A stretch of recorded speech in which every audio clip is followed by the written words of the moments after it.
사랑의 하나님 아버지 참으로 감사합니다.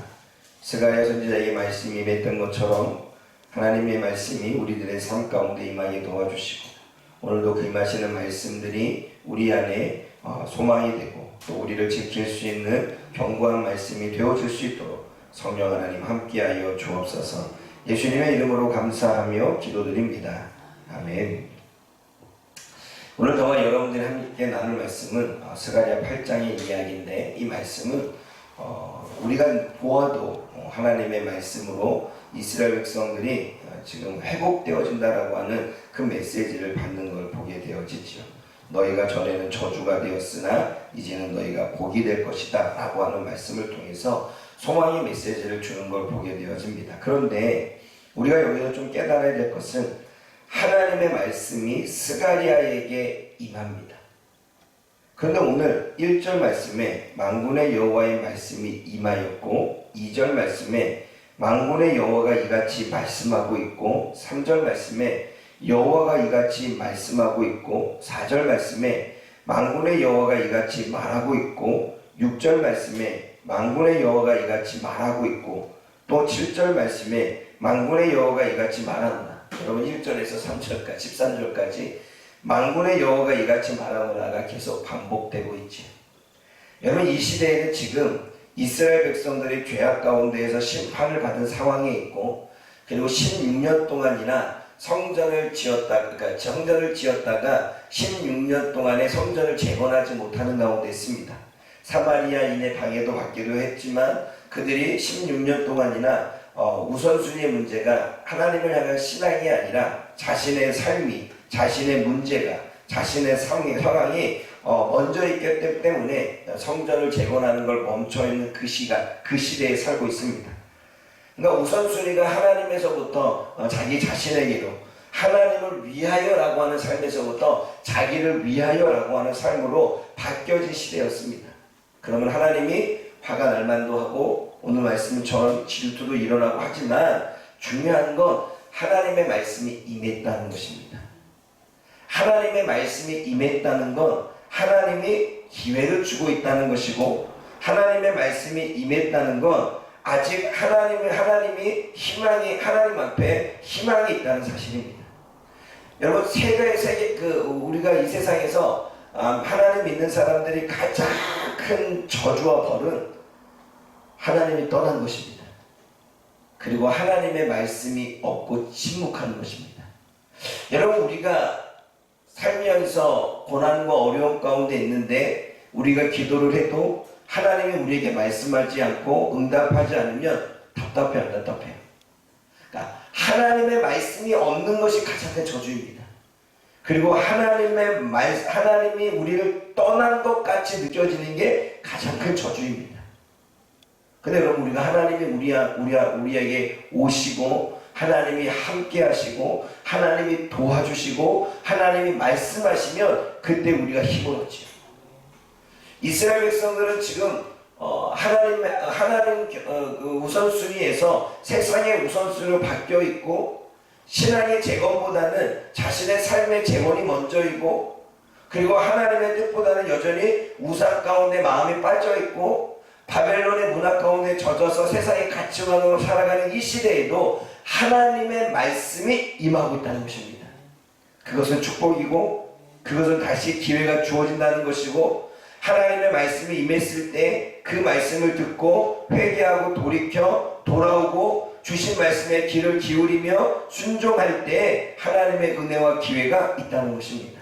사랑하는 여러분, 오늘 저와 여러분들의 삶 가운데 우리가 죄 가운데 있어도, 우리가 조금 안일함에 빠져도, 하나님을 보실 때 우리가 죄책감 좀 기뻐하지 않는 삶을 살아도 하나님의 말씀이 있고 하나님의 깨달음이 있고, 주님이 나를 통해서 말씀을 통하여 나름대로 소망을 주고, 주님의 말씀을 통하여 책망과 권면이 들리고, 하나님의 말씀이 나에게 어떻게 살기를 원한다라고 한 메시지가 들린다면 그것은 축복인 줄 믿습니다.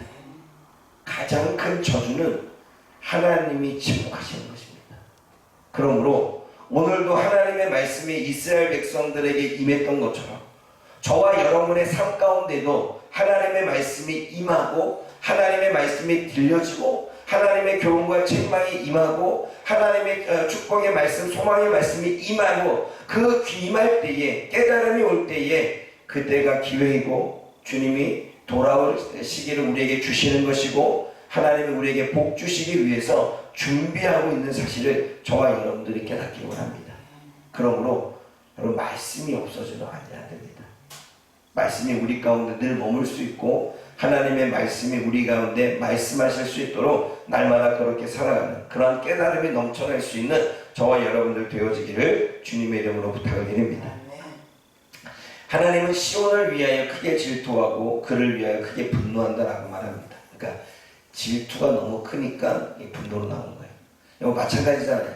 우리가 누군가가 나랑 같이 사귀고 있는데 다른 사람을 만났어? 그럼 그 질투가 너무 크면 분노까지 가서 결국은 그 사람을 죽이던가. 여러분 가인이 아벨을 죽인 이유 중에 하나는 질투가 너무 커서 분노까지 간 거죠. 그리고 살인까지 간 것입니다. 여러분 오늘 저와 여러분들이 이 말씀을 통해서 하나님도 질투했는데 우리도 질투하면 되지. 여러분 하나님의 질투와 우리의 질투는 좀 다릅니다. 질투의 대상을 보면 하나님이 지금 질투의 대상을 보면 이스라엘 백성들을 놓고 우상을 질투하고 있습니다.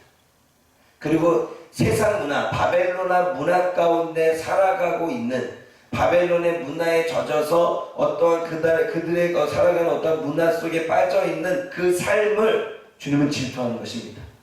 그 얘기는 뭐냐면 이스라엘 백성들을 사랑하기 때문에 이스라엘 백성들과 교제하고 싶어서 이스라엘 백성들의 마음을 얻고 싶어서 우상을 질투하고 바벨론의 문화를 질투하고 있습니다.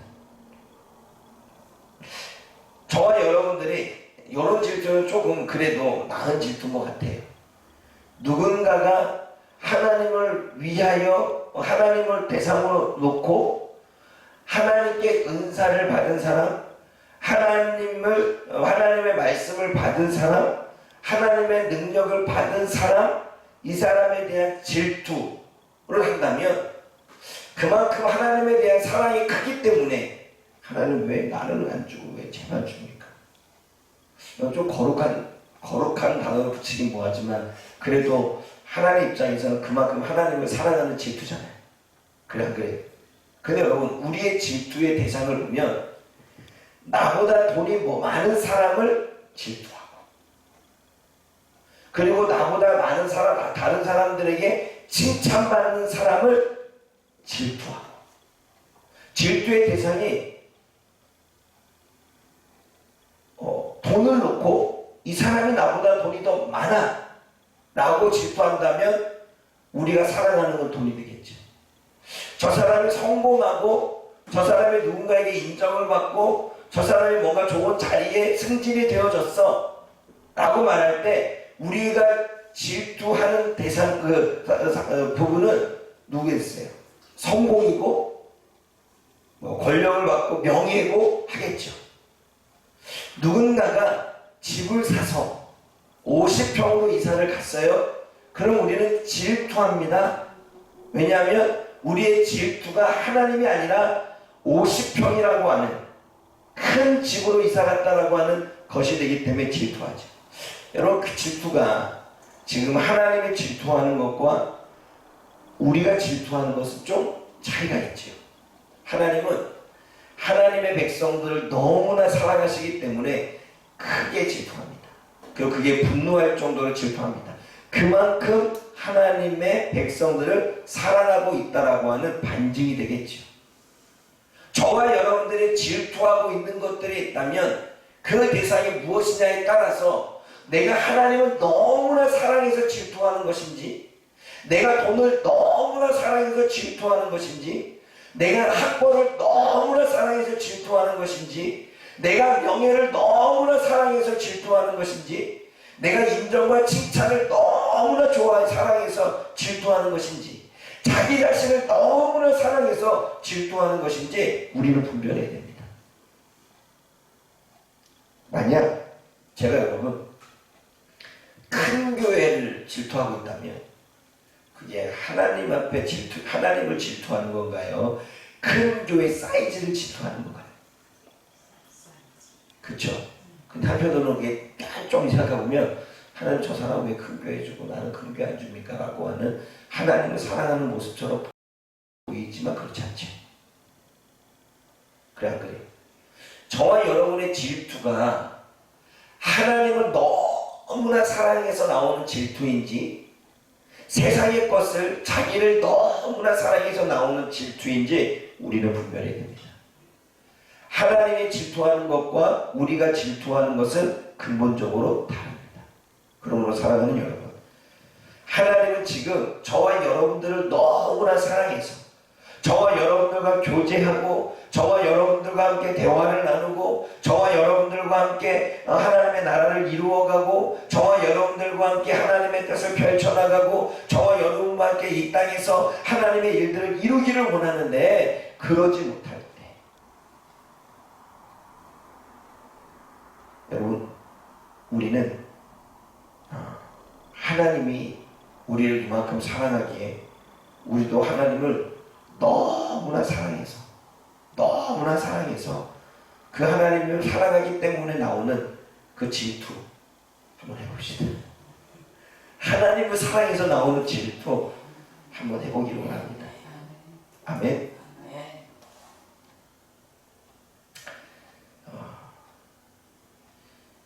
우리가 또 세 번째로 생각해봐야 될 건 남은 자입니다. 오늘 6절 말씀에 한번 읽어볼까요? 6절 말씀 시작. 만군의 여호와가 이같이 말하노라. 이 나라의 남은 백성의 눈에는 기이하게구나. 내 눈에 어찌 남은 백성이 이야기합니다. 11절도 이야기해볼까요? 11절도 볼까요? 시작. 만군의 여호와의 말씀이니라. 이제는 내가 이 남은 백성을 대하기를 옛날 같이 안 나온 말합니다. 그러면서 12절에 이 남은 백성으로 모든 것을 누리게 하리라고 말합니다. 여러분 여기서 남은 백성이 하나님의 복을 누릴 거라고 말씀하시는데 남은 백성은 엘리야가 850대 1로 아합과 그 이세벨의 그 제사장들과 싸울 때에 자신이 그들 다 죽이고 나서 자기 홀로 있었을 때에 뭐라고 이야기하냐면 주님 나 홀로 남았는데 라고 이야기합니다. 근데 주님께서 뭐라고 하냐면 홀로 남지 않고 남겨준 7천이 있다고 말합니다. 그게 남은 자지요. 여기서 남은 자의 7천은 바알에게 무릎을 꿇지 않는 7천, 이세벨을 따르지 않는 7천, 하나님의 말씀을 지키고 유혹을 받지 않고 우상을 섬기지 않고 세상에 물들이지 않고 하나님의 말씀대로 신실하게 주어진 삶을 지켜내고 있는 그 7천, 그 남은 자. 여러분 여기서 남은 자는 요한계시록의 7교회에게 이기는 자는 이라고 말할 때 바로 이긴 자입니다. 우상 숭배와 이 유혹 가운데 이긴 자, 자신의 고난과 어려움과 그 저주 가운데서도 견뎌 이겨낸 자, 어떠한 상황 가운데서도 신앙생활을 이겨낸 자, 유혹이 있지만 세상의 문화가 있지만 여러 가지 두려움이 밀려오지만 그 가운데서 자신을 이긴 자, 그게 남은 자입니다. 그 남은 자에게 하나님의 복이 임한대. 왜냐하면 이기지 않으면 어떤 일이 벌어질까요? 사랑하는 여러분,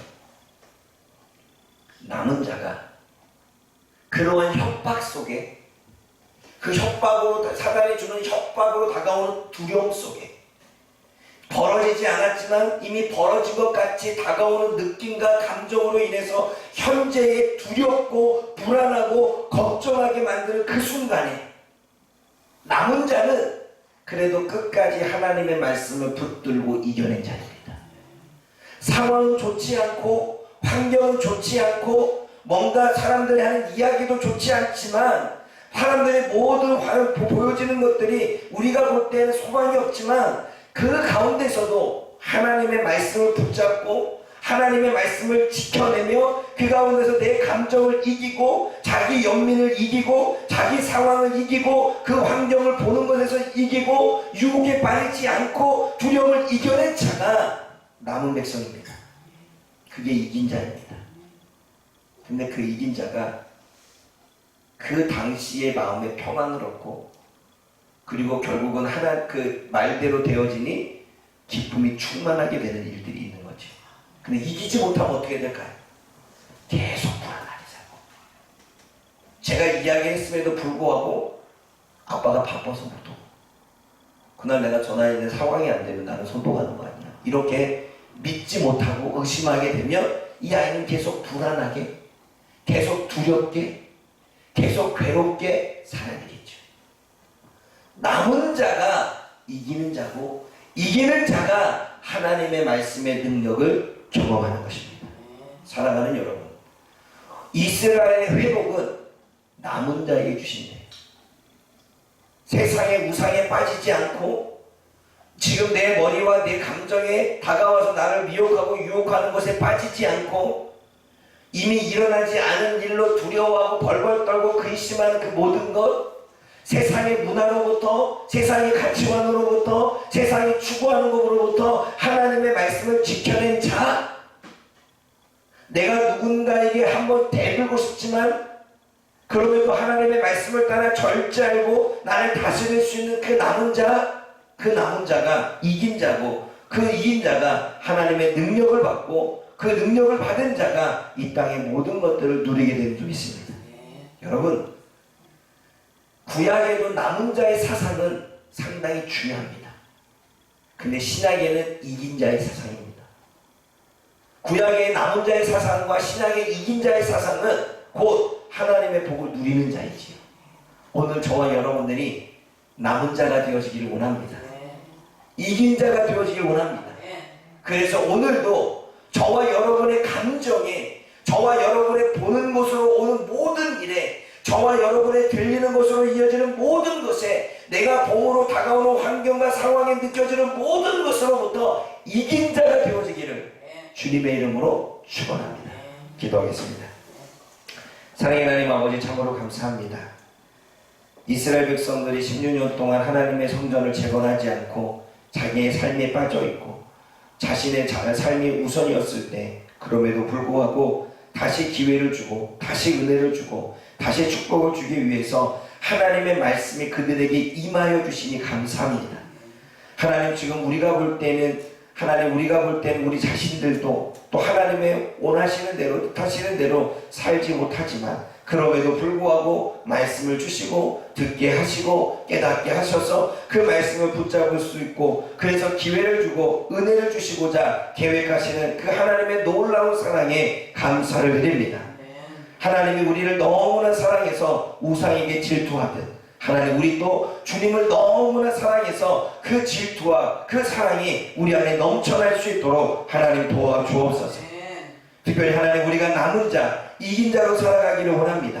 바알에게 무릎 꿇지 않는 7천의 용사를 주님께서는 남겨주었다 말씀하신 것처럼 이 땅에서 이 세상에 무릎 꿇지 않고 환경에 무릎 꿇지 않고 이 세상의 가치에 무릎 꿇지 않는 남은 자, 이긴 자가 되어서 하나님의 약속의 말씀, 그 은혜들을 누리며 그 복들을 누리며 살아가는 우리 모두가 되어줄 수 있도록 하나님 도와주옵소서. 예수님의 이름으로 감사하며 기도드립니다. 아멘.